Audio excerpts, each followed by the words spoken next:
जय गुरुदत्त। ओम गम गणपतये नमः। दुम दुर्गायै नमः। द्राम दत्तात्रेयाय नमः। शरबिंदु समाकारे परब्रह्मस्वरूपिणि बासरापीठनिलये सरस्वती नमोस्तुते।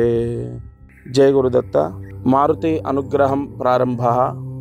ప్రతిరోజు మారుతి అనుగ్రహం కార్యక్రమాన్ని వీక్షిస్తున్నటువంటి వాళ్లకు సంపూర్ణ దత్త అనుగ్రహం ఉండుగాక. ముఖ్యంగా కొన్ని కారణాల చేత అందుబాటులో లేకపోవడం, అంటే వీడియోకి అందుబాటులో లేకపోవడం. హైదరాబాద్లోనే ఉన్నాను, చాలా విపరీతమైన హడావిడి ఉండడం చేత కొద్ది రోజులు వాయిస్ ద్వారా మీకు పరిహారాన్ని అందిస్తాను. ఏదైనా మీ చెవిన పడాలి, పరిహారం అనేది మీరు వినాలి, చేసుకోవాలి. అయితే ఇంకొంతమంది ఏంటంటే మీరు కనిపిస్తే మీ దర్శనం చేసుకుంటాము, మాకు ఇంకా తృప్తి. సరే, అన్నీ కుదరాలి, తప్పకుండా మళ్ళీ ప్రత్యక్షంగా మాట్లాడే ప్రయత్నం చేస్తాను. ఈరోజు విశ్వవసు నామ సంవత్సరంలో మనము ఏప్రిల్ 29వ తారీఖు మంగళవారంలో ఉన్నాం. ఏప్రిల్ 29 మంగళవారం 2025. విధియ ఈరోజు రాత్రి 8:30 వరకు ఉంది. విధియ మంగళవారం, కృత్తికా నక్షత్రం. ఇక్కడ మీరు పాయింట్ బాగా, అంటే ఈ ముహూర్తము, ఈ నక్షత్ర స్థితి, ఇవన్నీ నేను ఎలా చెప్తున్నానంటే, ఈ కృత్తికా నక్షత్రం మంగళవారం కలయికలో ఒక దీపం ఉంటుంది. అక్కడ మనకు రాజయోగం కలుగుతుంది. ఇవాళే తీసుకోండి, కృత్తికా నక్షత్రం మంగళవారం. ఎంత విశేషం అంటే, ఈరోజు అగ్నిముఖావై దేవాహ, ఈరోజు దీపం వెలిగిస్తే భగవంతుడు మన ఇంట్లో ప్రత్యక్షమవుతాడు. అంటే ఆయన ఆ దీపంలో ఈరోజు ఖచ్చితంగా మన ఇంట్లో ప్రవేశిస్తాడు. భగవంతుడు ప్రవేశిస్తే ఏంటండి, ఇంకా మనకు అష్టైశ్వర్యాలు సిద్ధిస్తాయి. ఈరోజు సూర్యాస్తమయంలోపు ఆవు నెయ్యి వేసి 3 ఒత్తులు ఒక ఒత్తిగా చేసి దీపాన్ని వెలిగించండి. తప్పకుండా ఎవరైతే ఆవు నెయ్యి వేసి 3 ఒత్తులు ఒక ఒత్తిగా చేసి దీపాన్ని వెలిగిస్తారో వారికి అష్టైశ్వర్యాలు కలుగుతాయి. ముఖ్యంగా ఫలానా వ్యాపారం చేసేవాళ్ళు, ఉద్యోగం చేసేవాళ్ళు కాదు, అందరూ. ఎందుకంటే అందరికీ భగవంతుడు కావాలి. కనపడనటువంటి భగవంతుడు ఎంతో, అంటే ఆయనకు ఉన్నటువంటి ఎంతో శక్తి నిజం కాకపోతే అసలు కనపడనటువంటి ఒక సబ్జెక్ట్ని ఇంతలా మనం నమ్మం. గుర్తుపెట్టుకోండి, భగవంతుడు మనోధైర్యం, భగవంతుడు సత్యం, భగవంతుడు నిజం. అందుకే మనలో విపరీతమైన నమ్మకం పెరిగిపోయి ఆత్మవిశ్వాసం కలిగి ఒక పాజిటివ్ ఎనర్జీని మనం పొందుతున్నాం. సరిగా అదృష్టమైశ్వర్యం. రేపు అక్షయ తృతీయ రోజు నేను అదృష్టమైశ్వర్యం చెప్తాను. ముందు ఈ మాట చెప్పి, అక్షయ తృతీయ రోజు ఎవరైతే ఈ కుబేర దృష్టి బంధనం తీసుకున్నారో వారు రాగి చెంబుకు కట్టాలి. రాగి చెంబు కొత్తదైతే చాలా మంచిది, ఎందుకంటే మీరు బీరువాలో దాచుకుంటారు కాబట్టి, లేదా ట్రంకు పెట్టెలో, లేదా మీకు ఎక్కడైతే మీరు బంగారం, డబ్బు, సరే మీకు ఎంత ఉంటే అంత మీరు ఎక్కడైతే దాచుకుంటారో, ఇంట్లో, బ్యాంకుల్లో కాదు, అక్కడ ఈ రాగి చెంబు పెట్టాలి. అది ఎలా పెట్టాలి, దానికి నేను పంపించిన కుబేర దృష్టి బంధనం కట్టి అందులో కుబేర అష్టోత్తరం, లక్ష్మీ అష్టోత్తరం చదువుతూ అందులో రూపాయి బిళ్ళలు వేసి ఆ చెంబంతా నింపాలి. నింపిన తర్వాత నేను అది మన కుంకుమ అక్షతలు పంపించాను, అది వేయాలి దానిపైన. ఏది, ఆ చెంబులో రూపాయి బిళ్ళల పైన ఒక పసుపు వస్త్రము, బ్లౌజ్ పీసు దానిపైన మూతగా పెట్టి గట్టిగా మీ ఇంట్లో ఏదైనా దారం ఉంటే తీసుకోవాలి. ఆ దారాన్ని గట్టిగా కట్టాలి. ఎర్రది విశేషము, ఎరుపు దారం తీసుకోండి, లేదా నలుపు దారమైనా పర్వాలేదు. దారాన్ని కట్టండి. కట్టేసి గట్టిగా ముడివేయండి. 2 కాకపోతే 3 ముళ్ళు వేయండి, అది ఊడకుండా. అది కళ్ళకు అద్దుకోండి. ఈ పూజ చేసినటువంటి కుబేర దృష్టి బంధనం కట్టినటువంటి కలశం. కలశం అంటే ఏంటి అసలు? కలశస్య ముఖే విష్ణు కంఠే రుద్ర సమాశ్రిత. మూలే తత్ర స్థితో బ్రహ్మ మధ్యే మాతృగణా స్మృతాః సుక్షౌ తు సాగరాः సర్వే రక్షద్వీపా వసుంధర అర్గ్వేదో యజుర్వేద సామవేదో హ్యదర్వణః అంగైశ్చ సహితాः సర్వే కలశాంబు సమాశ్రితాః. అసలు లక్ష్మీదేవి ఉండేటటువంటి ప్రదేశాల్లో కలశం ఒకటి. ఆ కలశం నిజంగా నేను ఏది పడితే ఏమండి ఈ కుబేర దృష్టి బంధన నేను ఏ పరిహారం చెప్పినా 1000 రూపాయలు, 1600 లేదా 1700 లేదా 1100. నేను మళ్ళీ చెప్తున్నాను, నేను మీకు మాత్రమే చెప్పాలి. ఎందుకంటే నా వాళ్ళు మీరు, నన్ను పూర్తిగా నమ్మిన వాళ్ళు. నేను ప్రత్యేకంగా డబ్బు సంపాదించక్కర్లేదు. ఎంతోమంది నన్ను నమ్ముకొని వెల్ సెటిల్డ్ అయిన కుటుంబాలు ఒక 10,000 నుంచి 20,000 మధ్య ఒక 16,000 17,000 ఉంటాయి. నా ఎక్సెల్ షీట్లో ఉంది. వాళ్ళు ప్రతిసారి ఏ పూజ ఉన్నా ఏ గృహప్రవేశం ఉన్నా నన్నే పిలుస్తారు. ఇంకా నాకు వేరే ఆశ వద్దు.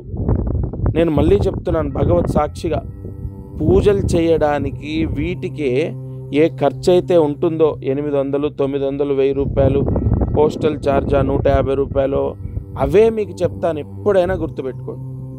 అవి కూడా మీరు చేసుకోలేకపోతే ఇంకా మనం ఏం చేయలేం. అవి ఖచ్చితంగా చేయాలి. ఈ ఛానల్లో నేను చెప్పింది మీరు చేయండి, నా స్వలాభం కోసం కాదు. సరే, ఇవాళ అక్షయ తృతీయ అయిపోయింది. ఇంకోటి ఏదో చెప్తాం కదా, అది ఎప్పటికైనా మీకు ఉపయోగమే. ఏమండి, 1 కాదు 2 కాదు 3, ఎక్కడో ఒక దగ్గర భగవంతుడు మనల్ని అనుగ్రహించవలసిందే. ఎందుకంటే మనం భక్తితో చేస్తున్నాము. ఆయనకు లంచం ఇచ్చో, నేను ఇది చేశాను కదా నాకు నువ్వు ఫలితం ఎందుకు ఇవ్వవనో చేస్తే అది అవ్వదు. చేస్తాడు. ఈరోజు కాకపోతే రేపు నన్ను కాపాడవలసిందే. నన్ను ఎందుకు కాపాడడు అనే నమ్మకంతో ఉండి చేయండి. నిజంగా ప్రత్యక్ష ఉదాహరణలు నా జీవితంలో ఉన్నాయి, నాకు తెలిసిన వాళ్ళ జీవితంలో ఉన్నాయి, ఎంతోమందికి సక్సెస్ అవుతూనే ఉన్నాయి. ఓకేనా? సరే, ఈ పరిహారము రేపు అక్షయ తృతీయ రోజు మీరు అందరూ చేయాలి. తప్పకుండా చేసుకోండి. సరే, ఇక ఇవాళ అది ఏం చేయాలి? ఆ రాగి చెంబు కళ్ళకు అద్దుకొని బీరువాలో పెట్టాలి. బీరువా లేని వాళ్ళకు లాకర్ అంటే అదే కబోర్డ్లో మూలకు నైరుతి మూలలో, లేదా కొంతమంది ట్రంకు పెట్టె ఉంటుంది, ఆ పెట్టెలో ఈ పరిహారము చేయాలి.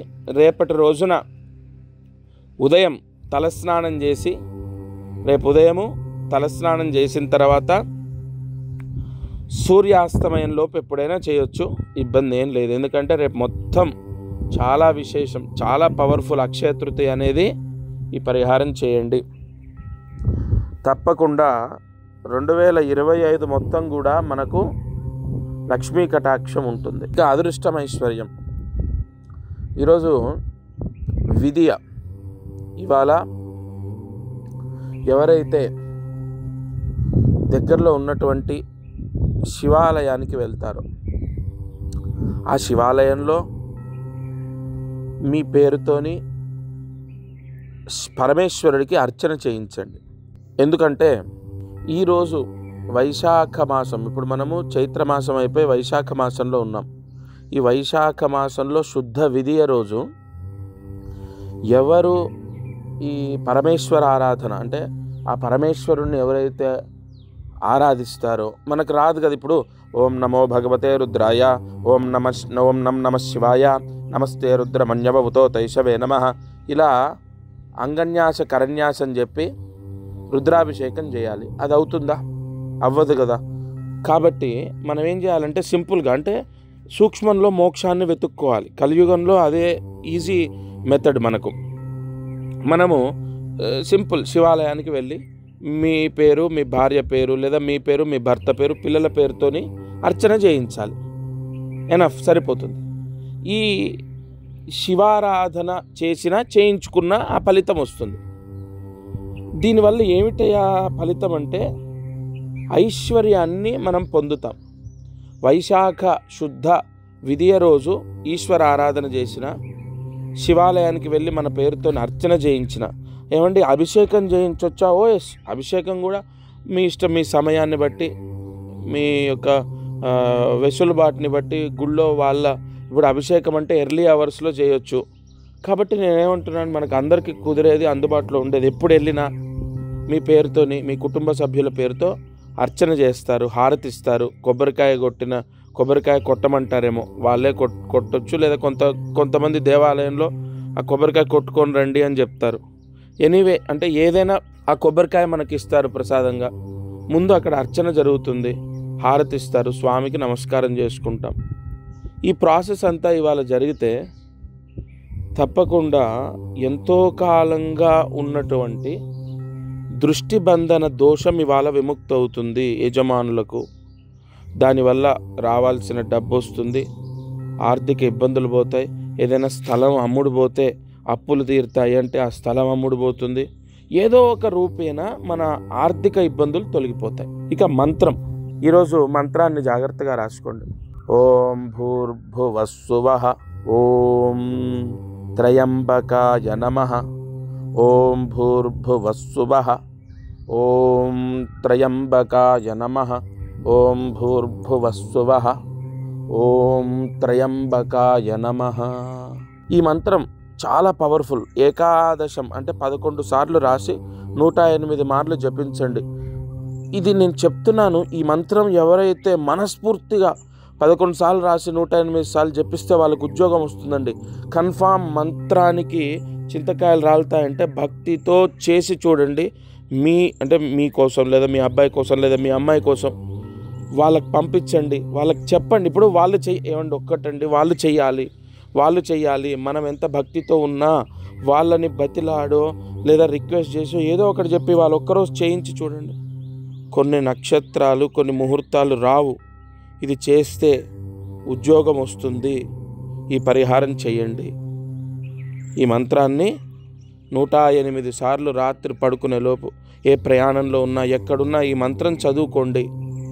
ఈ వీడియో పంపించి ఎవరికైనా అంటే మీ వాళ్ళు, మీ బంధుమిత్రాదులు, శ్రేయోభిలాషులు, లేదా మీ అబ్బాయి లేదా మీ అమ్మాయి, వాళ్ళకు ఉద్యోగం రావాలని ఇది చదువుకోమని చెప్పండి. ఇది వాళ్ళ మారుతి అనుగ్రహం కార్యక్రమం. దత్తార్పణమస్తు.